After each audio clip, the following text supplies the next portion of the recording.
Winter Roses, Summer by fairytalelovr. Chapter 43. Dark Wings, Lost Words.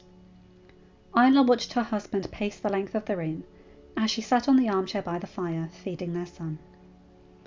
Benjen had been agitated ever since Jon's raven that they were going beyond the wall arrived. He had grown anxious with Daenerys' announcement that last night, but today he was exuding an anxiety that she had not seen from him ever before. "All right, my love. Would you tell me what is going on?" "I hate this. This feeling of helplessness. I loathe it. I hated it when Leah left. I hated it when the raven about Brandon going south came. I hated it when my father followed him. And I hated every single day of the rebellion when I had to sit safely at Winterfell while my family was crumbling to pieces elsewhere. And now..." "We are not at war, love." "Don't know if that's better or worse." He sighed, paused for a moment, then went back to pacing all over again. "Why did they go beyond the wall?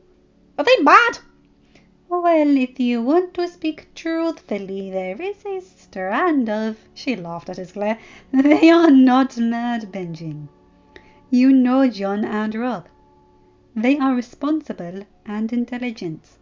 They wouldn't undertake a mad quest for no reason. Besides, between the two of us, Adam would clock Jon in the head and drag him back home if it really was madness." Benjen stopped, cocked his head to the side, and thought over it for a moment. "You have a point," he admitted. "Adam would make sure he was safe." He exhaled. "All right.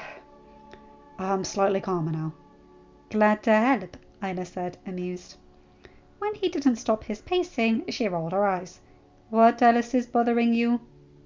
"The eggs," he answered after several moments, and another lap, throwing himself on the armchair across from her. "You know no one will think it is suspicious. They're Daenerys' children as well," Isla said as Rickard moved back, having finished his meal. So she set her neckline to rights, putting him in burping position. Benjen exhaled heavily. "That's not what I'm worried about. Though the more affinity they show to their Targaryen heritage, the more dangerous and unpredictable Robert's reaction could be." "Then what are you worried about?" Lyanna felt an immediate connection to her egg. Little Adam too. They both went straight to them, and the bond is so strong they sleep together. "Yes, I know. Mary said she tried to return the egg back to the box once, and Lyanna immediately woke up and demanded it back. Still, what is worrying you?" "Daenerys has had those 3 eggs since their wedding, and nothing," Benjen started. "I wouldn't say that," Isla cut in. "She felt a connection. To the black one, as a matter of fact." "Really?" he asked, and she nodded. "Well, still, how many times wasn't Lyanna in their chambers? How many times was she not in direct contact with those eggs?" "Has she felt any connection before?" "No, not that I know of. Not that Dany has noticed either. I'd say, and Lyanna is not at an age she even understands what lying or hiding things are. But what are you trying to say?" I mean that those 3 eggs were said to have turned to stone with the ages. Now you told me Daenerys felt a connection with them. But she is a full-blooded Targaryen, but these new eggs... If it is true that the Valyrian dragons came from their volcanoes, I think it's reasonable to deduce that the eruption unearthed these ones. That they are recent, young enough that even watered-down Targaryens can feel the connection."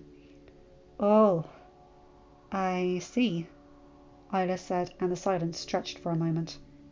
"Did you tell your brother?" Benjen exhaled heavily. "Not in so many words. I couldn't write that there with more dragon eggs, nor that the children were honouring their mother's family. He should be getting the raven today or tomorrow. Hopefully. I mean, it's not like the last 2 ravens I sent him didn't go unanswered." Ned didn't know whether to be worried or exasperated when Lord Varys once again sneaked into his solar. "Do we have any more proposals from Casterly Rock?" he asked once they were seated. No proposals, no, Lord Stark. But you're a fool if you think Tywin Lannister has been taken out of the game. Don't worry, Lord Varys. I know very well that the Lannisters are likely plotting how else to attack me and mine. What brings you by today? This might sound like a strange question, but please do humour me, Lord Stark. When was the last time you received a raven? Ned frowned. You're right, this is a very strange question. But anyway, I received one just 3 days ago, I believe, from Lord Stannis, saying he will send a list of his best available sailors in a week or so. I see. Allow me to rephrase that. When was the last time you received a personal raven? Say from your sons or your brother? Ned's frown deepened at the question, and more yet when he found he couldn't readily find an answer. I don't... Honestly, Lord Varys, I have enough in my mind. Arrive to the point, if you would. But this is my point, Lord Stark. I am not saying you should get daily or even weekly ravens. But doesn't it strike you as odd that both of your sons travelled to a hostile place on a diplomatic mission, and there has been absolutely no word? Lord Benjen would have... Ned mumbled, feeling his stomach drop. But your Lord Brother also hasn't sent any word, has he? Lord Varys, I tire of your theatrics. Say it already. One of my little birds is the Grand Maester's steward. He just managed to bring me a few ravens he found lying about in Pycelle Solar that had been strayed from their intended recipients. There was one to Lord Renly, 2 to the king regarding his bastards, and those are dealt with by myself, and these. He pulled a handful of scrolls from his pockets, are all addressed to you. Ned took them, shocked. They're all opened! Yes, they are. And I believe that the ravens did reach your hand were also opened and resealed. Thank you, Lord Varys. Ned then raised an eyebrow. I'm assuming you have read them as well. The spider only smiled. Oh, Lord Stark, but how could I resist, really? I'll leave you to read them. But first, I'll say this. While I understand Pycelle, who is in Tywin Lannister's pockets, misplacing your correspondence, I quite don't see the point of holding these back. Knowing you, and the likely reaction you shall have, I would have imagined the Lannisters would have rejoiced. Ned frowned again, but Varys had already stood up, and he was too curious to go looking for even more riddles. The first scroll was from Edric, stating that his delight that their betrothal was accepted, and wanting to set up a date for his return to the capital, so they could sign the betrothal and he could introduce his Aunt Alaria. The second was from Robb, saying that... He let his chin fall open in shock. His sons couldn't be so daft to the point of crossing the wall, could they? The other 3 were from Benjen. One, the oldest, spoke of the mad trip beyond the wall, and what he did think about it. The second repeated the same question, but differently enough to not imply that the raven had been lost. The third, dated 12 days before, spoke of Lyanna and little Adam, getting fancy new presents, and how Dany had been so happy to bestow them. Ned was confused.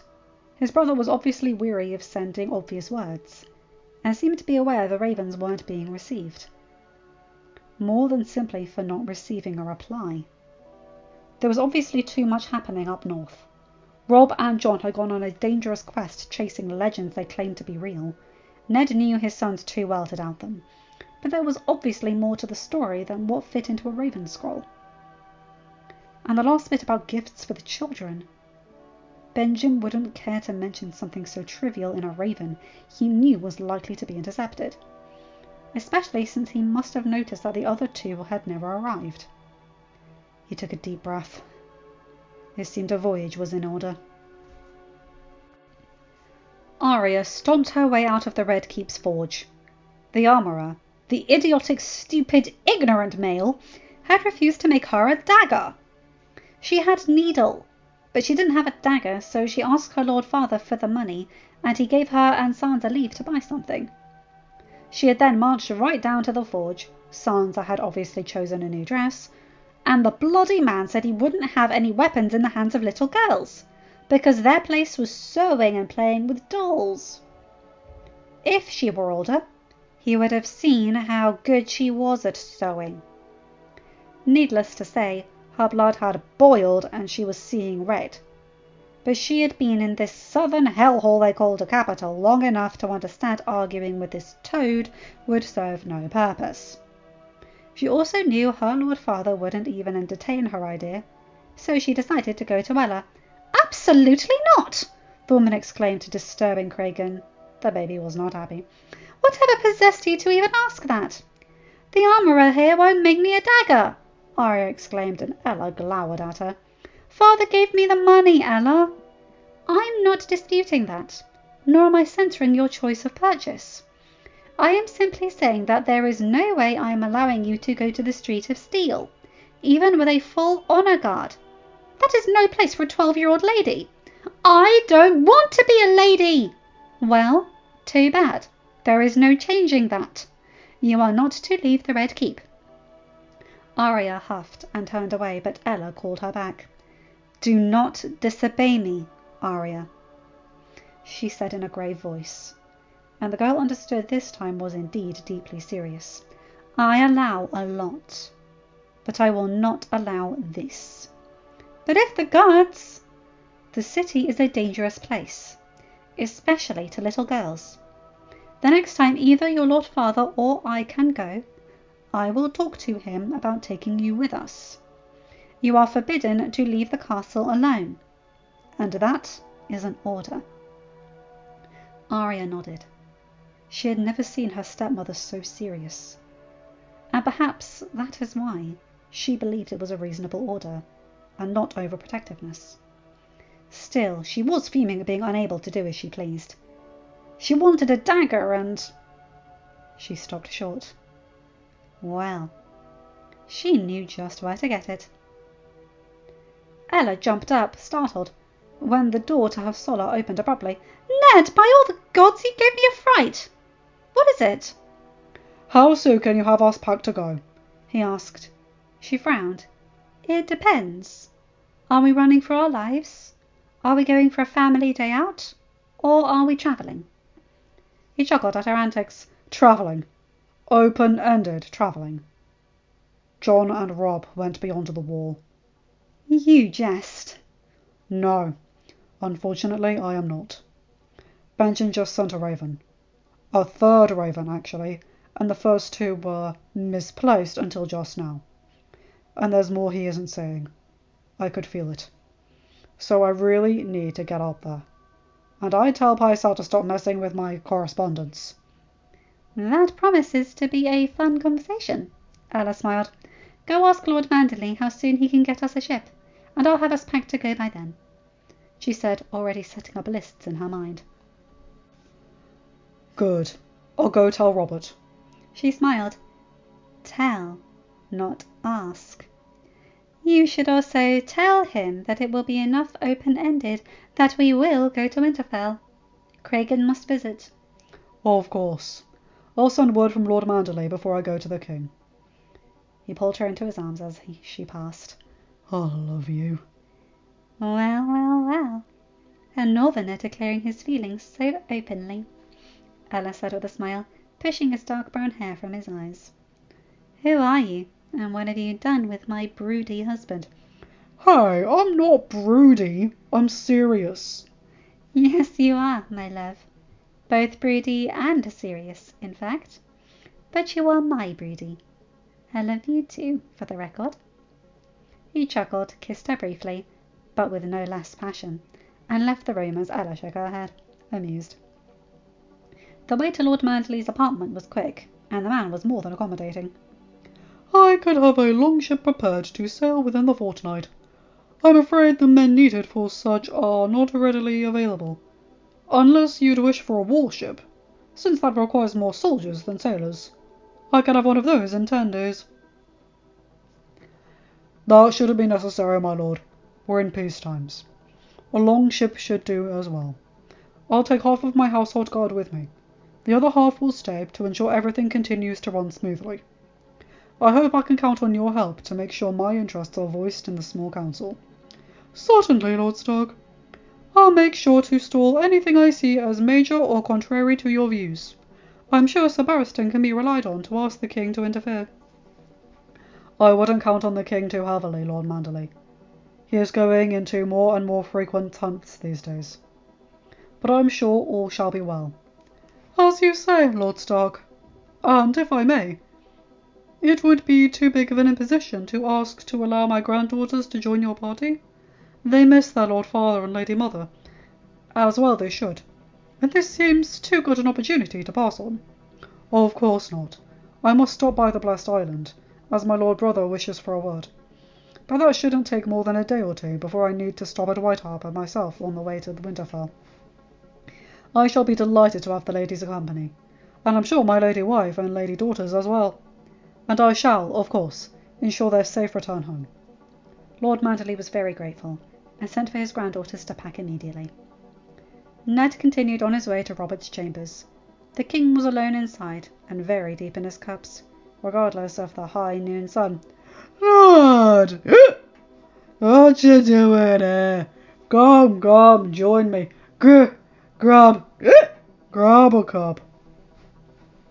Ned rolled his eyes and held his head high. Robert, you're supposed to hold court this afternoon. How do you expect to do so when you can't speak in complete sentences? Bah! Court! Boring. That's what I have you for. Aye, I suppose that is a better option, Ned muttered under his breath. I came to tell you I shall be leaving within a fortnight. Leaving? Why? There's trouble up north with the Watch and the wildlings. Send Rob. Your son is good. He makes you proud. You can trust him, Ned. Send him to sort it out. I have sent Rob, and John as well for that matter, Ned said, wishing he could knock some sense into Joffrey. But the situation seems to be more complicated than anticipated. I am needed to not only as the Warden of the North, but as Hand of the King. As Hand? Why? Watch has enough men and lands. Enough lands, perhaps, but certainly not enough men. I'll take this opportunity to empty our dungeons. Fine, send them north. You're not going.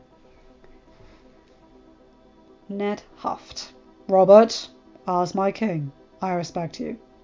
But you chose me to rule your kingdoms while you put on these pathetic displays of lack of self-control. There's trouble breeding in the north, and I will go there to investigate, he said, irritated at last. His patience has run out to where Robert's antics were concerning. That is no way to talk with your king. Robert stood up from his chair, perhaps in an attempt to impose his authority, but he lost his balance and fell face first onto the rug nearby. Ned rushed forward, trying to help in any capacity, but then stopped short. Robert had flopped onto his back and was laughing with abandon, as if they were the funniest thing that had ever happened to him. He took a deep breath. Sir Aerys, Sir Boros, Ned called, and the two king's guards stationed at the door rushed into the room. The king is unwell. Help him to his bed so he can sleep it off. Then Ned stormed out of the room, Robert's laughter following him like a symbol of a very bad joke. Ned stared out of his window into the city, thinking of the millions of people who depended on Robert's drunken whims. One man threw away too much money in wine and entertainment, and 7 kingdoms had to scramble to have their taxes raised. He sighed. Raising taxes from the small folk, despite being wrong as they suffered the most, would make him popular with the lords. Raising taxes from the lords would make them furious with the Lord Hand and with the king. And it would mean, ultimately, the small folk would have their taxes raised anyway, since no lord would allow his own household to suffer. Curbing expenses had been a good start, but it wasn't enough. They needed to find a new source of income, and soon, Otherwise, the realm would be facing too big a threat from the Iron Bank. There was also the not-so-small issue of the lack of payment that was due to the Night's Watch. For decades, even centuries, the Watch hadn't received even half of what the law stated they were to receive. He had known, ever since he was a lad, that the Order was in decay, but he hadn't given it much thought. The North had never ignored its duties to the Wall. But then again, the North was the closest. It was hard enough to imagine that the southern kingdoms would even entertain the thought that the Night's Watch was anything other than an order created to have a place to send criminals. Ned tried to imagine the exotic, desert-laden dawn believing in ice monsters that brought winter and snowstorms. His imagination wasn't that good. Besides, the mere geography made the cost too high and prohibitive for the southernmost kingdoms to send prisoners, volunteers, or supplies up to the Wall. As Hand, it would be his job to make sure that the proper taxes were paid and the law followed. He just needed to find a way to make it work reasonably. It made no sense to charge Dawn to pay a tax when more than double the amount due would be lost in the effort to guarantee its payment. A timid knock on the door made him turn, and he smiled when Rickon sneaked his head in. "Come in, son," he said, and the boy smiled and ran inside. Laughing, Ned picked him up. "What is it, little wolf?" "I'm not little any more, Papa," Rickon exclaimed, a little angry. "I'm almost 7. "So you are," Ned said, smiling. "But fathers have trouble seeing their sons growing up, you see. It's so much nicer when you're little kids. You can't go gallivanting beyond the Wall and give your old man wrinkles of worry then. So, what is your mission today?" "Papa, I'm a big boy now," Rickon said very seriously. "And I'm a boy. I want to have lessons like Arya." Ned's smile widened, but another knock interrupted his reply. Rickon deflated, knowing adult business would cut this most important conversation short. Jory walked in, smiling when he saw father and son together. "The Grand Maester is here to see you, Lord Stark. I can take the little lord." "No need," Ned said, and the boy perked up. "Jory, please make sure the Grand Maester is comfortable, and ask him to wait but a moment while I finish some very important business." The guard frowned, but nodded. "And Jory, make sure he waits." Ned insisted, and the other man nodded. "As you say, Lord Stark," Jory said, leaving the room. Ned put Rickon down and pulled him to take a seat on the sofa. The boy was very excited. Not only had his father not said no from the start, he was delaying work, asking the Grand Maester to wait because of him. "So, Rickon, you were asking me for lessons. Why do you want to learn?" "Because I want to be good with my sword. Like you, Papa, and Rob and John. I watched their lessons with Sir Roderick, and they're very good. I want to be a knight like John. Then Shaggy and I can go around the kingdoms, saving people who need us." Ned smiled, ruffling Rickon's hair. "But why not have lessons with Jory?" "Because I like the way Sirio fights. He is very nice." "Do you mean elegant?" "Aye, it's like the sword is his arm. And Arya beat Rob. Well, Adam said it was because Rob didn't believe Arya was any good. But I know it's because she was fast. I want to be fast too. Maybe I can have lessons with Jory and Sirio?" "Very well. Let's make a deal, shall we?" Ned said, and Rickon nodded, his eyes shining in excitement. "We will have to go north soon. In a fortnight." "Really, Papa?" "Aye. And there is no use starting your lessons now if we're just going to stop them. But Jory will be coming with us, so he can keep on giving you lessons. So you can start having lessons with Jory tomorrow, and then when we come back, you can start having lessons with Sirio as well." "Yay!" Rickon exclaimed, throwing his arms around his father. "You're the best papa in the world!" Ned chuckled, hugging him back. "Come on now. Go find your stepmother and see if she needs help with your little brother." "Aye, I'll go tell Cregan. I bet he's going to be happy too." Ned nodded, smiling, thinking that his youngest was too young to discern individual words, let alone be happy about a sword lesson. But he wouldn't put a dent in Rickon's excitement. He stood up, arranged all the raven scrolls in his desk, and waited several more moments before pulling parchment and pen to compose a message to Benjen and asking Jory to allow the Grand Maester in, as well as sending for Maester Byran. Slowed down by his age, it took Pycelle so long to reach the Solar that Ned was nearly done with the message. Ned acknowledged his arrival, but still continued writing, seeing from the corner of his eyes how the Grand Maester was fidgety. He was certainly worried, and not without cause. Given his age, position, and prestige, people usually came to him, and he was rarely summoned.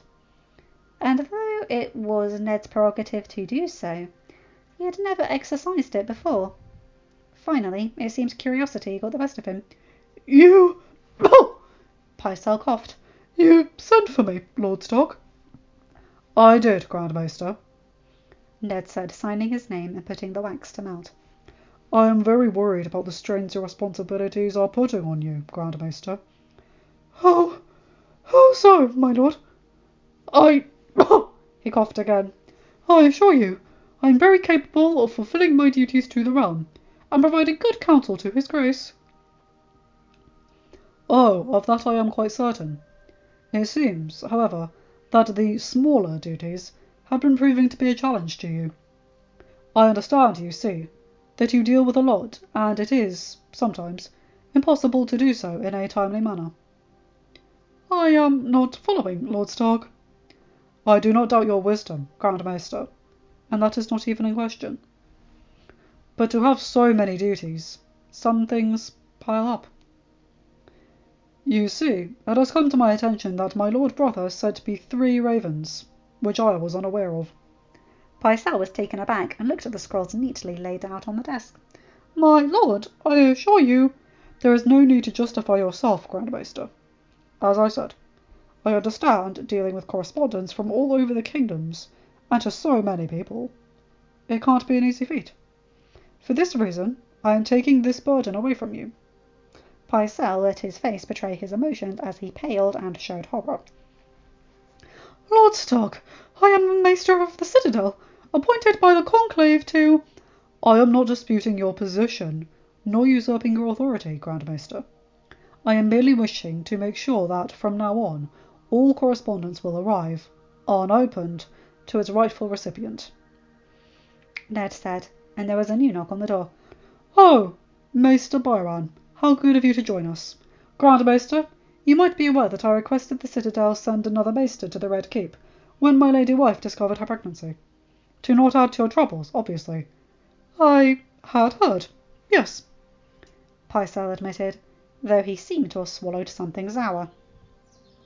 So, as you are both sworn servants to the Citadel, I am appointing Maester Byran to, from this moment on, be in charge of all ravens sent and received. I am sure you will be thankful for the extra time to impart your wisdom on your apprentices and on his grace. But the rookery?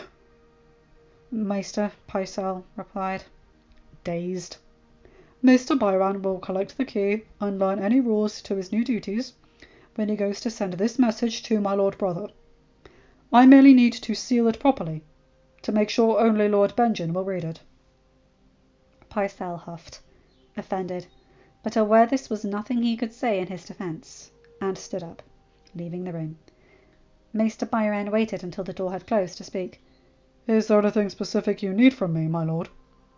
Just make sure ravens are delivered properly, and no one but the intended reader gets to read them, Ned said, and sighed.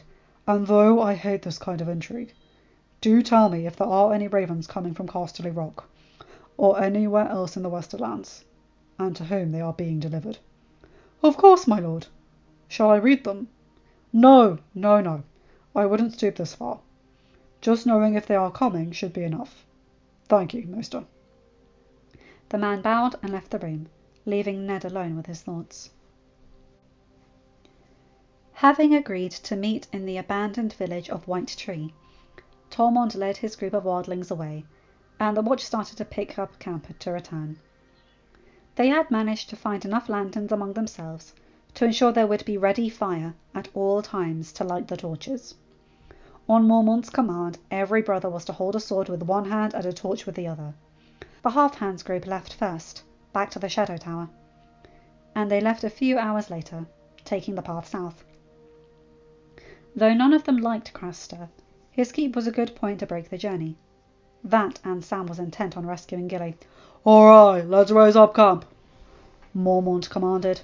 Men all around went on their horses or started pulling up their sleds.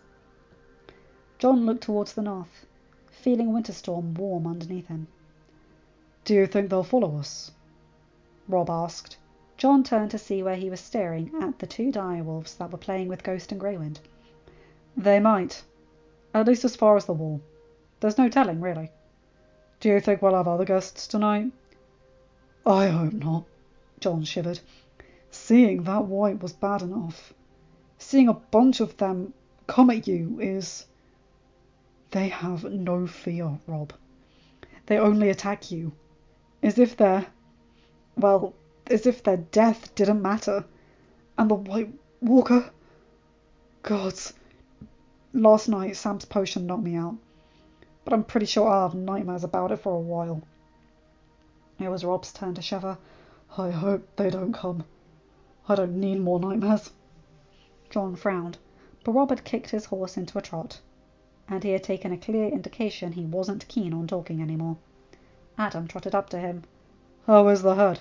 he asked. "No longer banging," John answered. "I suppose this is the moment you say something along the lines of, 'I told you so.'" "No," Adam said, and John raised an eyebrow. "If I tell you I told you so, even if I did fucking tell you this is a crazy, stupid, reckless, ridiculous plan, all you're going to do is roll your eyes, and in 5 minutes you'll concoct another absurdity to drive me mad with worry." "I'm not." "Don't worry. You're much too much like your father for me to be surprised." "Well, both of your fathers, actually." "And Ned Stark, if nothing but a stubborn RileyRoxx." "He is your good brother," John said with a chuckle. "Just because my sister loves him doesn't mean I can't see that he's stubborn," Adam sighed, looking around to check for ears. "I loved a man like a brother once, even if I did have a brother already. He also had the habit of letting his plans and idealism get in the way of reality. And he ended up floating down a river with his chest smashed in, while most of his family was being butchered elsewhere. So no, John, this is not the moment I tell you I told you so. This is the moment I remind you that you have a wife and 2 children who love you and who need you. Dany is a fine woman, but who is going to be there for her? Just because she can do it all by herself doesn't mean she should. I can't tell her how you..." he exhaled. "How you won't come back. I just..." He looked around again, but they were alone on the ridge. Still, Adam lowered his voice so much it was hard to hear over the howling wind. "I had to tell Lyanna that Rhaegar wasn't coming back. And I never thought a woman who was so strong could crumble down like that. Don't make me tell Daenerys the same. Never mind her. I don't think I can survive that." He then kicked his horse into a gallop, and John was left alone with the howling wind, a frown, and a lot of confusion. End of chapter. Hi guys, hope you enjoyed that one. Whoa, a mixed one, that one. So Ned's going north in order to catch up with his boys. Ari is being stubborn, but of course. I love that little Rickon wants to take on his training. That's lovely. Though admittedly, 7-year-old with a sword makes me rather concerned. And I just like it, you know? Also that bit at the end with Adam saying he had to tell Lyanna that Rhaegar wasn't coming back. God, that's sad. Anyway, you guys know the drill. Like, comment and subscribe and hit that bell to get notified whenever I upload a new video. Have a good day, night, or whatever time zone you're in. Bye my guys, gals and non-binary pals. I'll see you in another video. Take care.